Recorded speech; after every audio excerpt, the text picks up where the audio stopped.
Day 10 of walking around the whole of Cornwall and the Isles of Scilly. Tonight would be my last night on Cornwall's east coast, so I quickly packed up and headed off towards the next town of Loo, looking forward to finishing this side of Cornwall.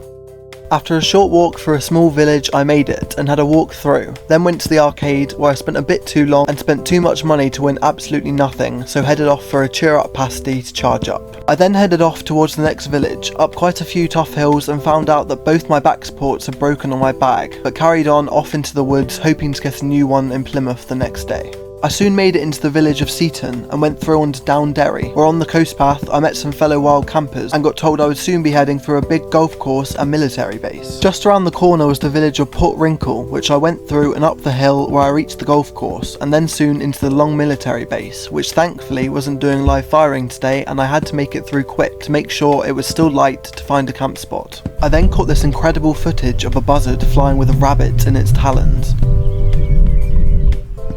and went through to Tregantle Fort, where I got on the path out of the military base, and with this cool pink sunset, I had to find a place to camp with no decent spots seemingly around.